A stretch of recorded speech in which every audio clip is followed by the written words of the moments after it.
যে দুধ সারা দেশে যায় বিভিন্ন চিলিং সেন্টারের মধ্যে, এটাকে আমরা 100% নিরাপদ করতে পারি কি বলেন তো? হ্যাঁ, আরেতে ভেজাল যাচ্ছে না, ভেজালের কথা শোনা যায় তো, তাই না? আমরা মাঝে মাঝে ধরতে পারি, মাঝে মাঝে পারি না, কিন্তু বিভিন্ন জায়গায় কিন্তু ভেজালের কথা শোনা যায়। মাঝে গত মাসে অনেক কেশবপুরে একজন কিন্তু মাঝে মাঝে শোনা যায়। সুতরাং এই দুধে এত ভালো একটা খাবার, পুষ্টিকর খাবার, এটা যদি ভেজাল মিশে না, পুরো একটা বিশাল ক্যানের দুধটাই কিন্তু ভেজাল হয়ে যায়।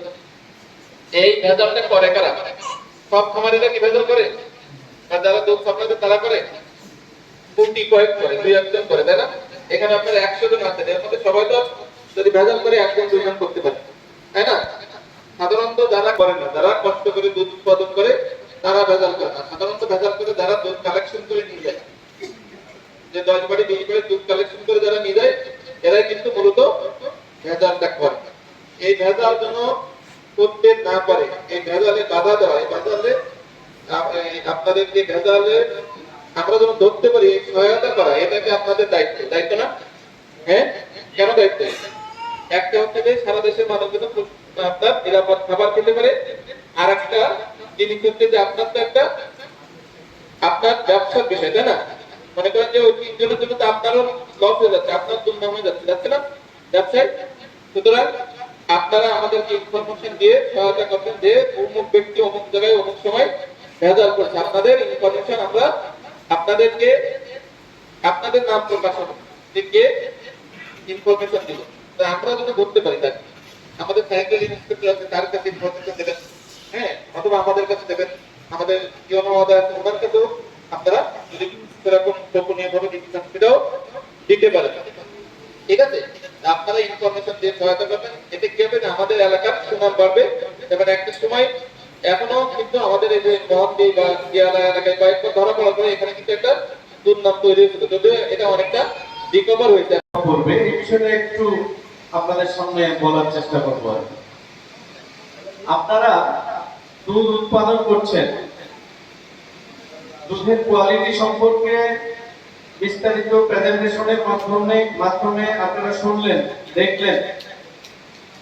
এখন এই নিরাপদ দুধ আমাদের চিলিং সেন্টারে যদি আপনারা না পৌঁছান, না দেন, যদি এই দুধের মধ্যে কোন রকমের ব্যত্যয় ঘটান বা ভেজাল যুক্ত হয়, সেই ক্ষেত্রে চিলিং সেন্টারে আসলে আমরা তো সেটা রিজেক্ট করবই, এটা আমাদের এন্ড থেকে বলতেছি। কিন্তু যারা এই নিয়ামতের সাথে, এটা আল্লাহর দেয়া একটা দুধে ভেজাল করছে, 1 বছর জেল কাটছেন, 1 বছর কি আপনার জীবন থেকে চলে যায়নি? বউ বাচ্চা পরিবার পরিজন সব রেখে আপনি জেলখানায় একা বসে আছেন। এখানে যারা জেল কাটছে তারাই জানে জেল থাকার কষ্টটা কি। আপনি আমি কিন্তু সাধারণত আপনার ছেলে হলে আপনি কি করতেন? আপনি তো এসে আমার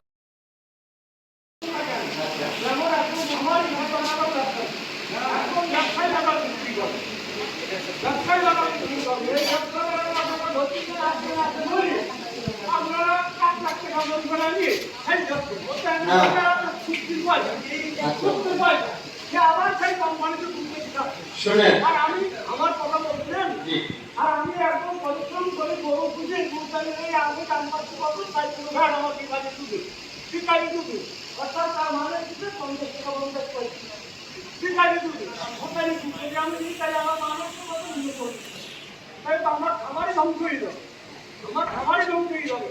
যাবার যদি ধরেন তাকে ছেড়ে দেন, 1 বছর না 2 বছর না 4 বছর দেন, তখন আর একদম ভয় পাবে, আর একদম ভয় পাবে, তখন আপনি 1 লাখ টাকা পরিমাণে নিয়ে খেয়ে যাচ্ছেন। তারা প্রতিটা ইউনিয়নে কিন্তু প্রতিটা বাড়ি বাড়ি বলা যায় যে খামারটাই কিন্তু এই দুধ উৎপাদন। প্রতি বাড়ি আমাদের প্রায় 2-4টা করে গরুর খামার আছে, তাই না? বড় খামার যে 100-200 গরুর খামার কিন্তু আমাদের এখানে নাই বলা যায়, কিন্তু সবাই দুধ উৎপাদন করে, ছোট ছোট খামার যায়, সবাই দুধ উৎপাদন করে। উৎপাদনের জায়গা হচ্ছে কালা, অর্থাৎ এই জায়গাটি অনেক সম্ভাবনা এই উপজেলা। কিন্তু আপনাদের প্রত্যেকের পরিবারে কি ছোট বাচ্চা আছে না? কারোর পরিবারে ছোট বাচ্চা আছে বা বয়স্ক মুরব্বী আছে, আছে তো? এখন যদি এমন হয় এই দুধ উৎপাদনে আপনাদের তো কোনো ঘাটতি নেই, তাহলে আমরা প্রতিনিয়ত দেখি যে দুধে ভেজাল মেশানো হয় বা দুধের মান সঠিকভাবে নিয়ন্ত্রণ করা হয় না। এই বিষয় থেকে নিশ্চয়ই আপনারা শিখেছেন, এই বিষয়ে আমি বলবো না। আমি যেটা বলতে চাচ্ছি যে আপনার পরিবারের সদস্যকে কি আপনি ভেজাল দেওয়া দুধ খাওয়াবেন? যে দুধে ওষুধ মেশানো বা খারাপ কিছু মেশানো খাওয়াবেন কি? এইটা আপনি ছোট বাচ্চা নিয়ে এসেছেন বা আপনার পরিবারের যারা মুরব্বী, তো এটা আপনারা নিজেরা করতে পারবেন না। যদি আপনারা যেটা বিক্রির উদ্দেশ্যে সব জায়গায় দিলেন, তাতেও কোনো ধরনের কোনো ভেজাল বা ক্ষতিকর কোনো পদার্থ মিশাবেন না। এটি আবারও আপনাদেরকে অনুরোধ করছি।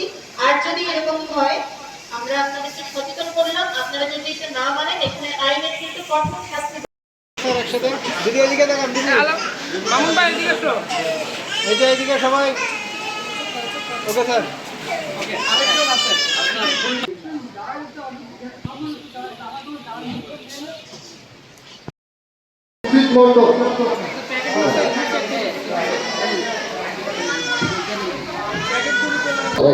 তারপরে সৈয়দ আপনি না সাইদ সাইদ